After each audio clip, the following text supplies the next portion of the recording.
আসসালামু আলাইকুম। আমি আজমিরা কিচেনে আবার একটি রেসিপির ভিডিও নিয়ে হাজির হয়ে গেছি আপনাদের মাঝে। এই রেসিপিটি বানানোর জন্য আমি বাগান থেকে একটি বাঁধাকপি তুলে নিয়ে চলে এসেছি। বাঁধাকপিগুলো ভালো করে পরিষ্কার করে ৪ টুকরো করে কেটে নিয়েছি। এবার কেটে নিয়ে ওই এক টুকরোগুলোকে একটা সুতোর সাহায্যে ভালো করে বেঁধে নেব। তো দেখো সবগুলো আমার বাঁধা হয়ে গেছে। এবার এগুলোকে ভালো করে পানি দিয়ে ভালো করে ধুয়ে নেব।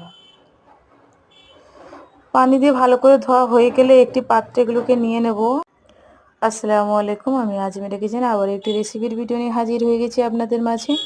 এই রেসিপিটি বানানোর জন্য আমি বাগান থেকে একটি বাঁধাকপি তুলে নিয়ে চলে এসেছি। বাঁধাকপিগুলো ভালো করে পরিষ্কার করে ৪ টুকরো করে কেটে নিয়েছি।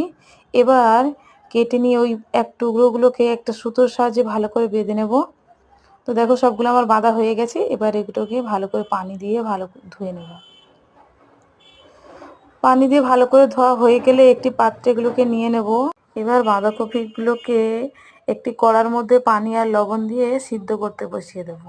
এটা এদিকে সিদ্ধ হতে থাকবে, এদিকে আমি একটি ব্যাটার বানিয়ে নেব। ব্যাটারের জন্য নিয়ে নিয়েছি বেসন, হলুদ গুঁড়ো, লঙ্কার গুঁড়ো, লবণ, পানি দিয়ে ভালো করে এটাকে ব্যাটার বানিয়ে নেব।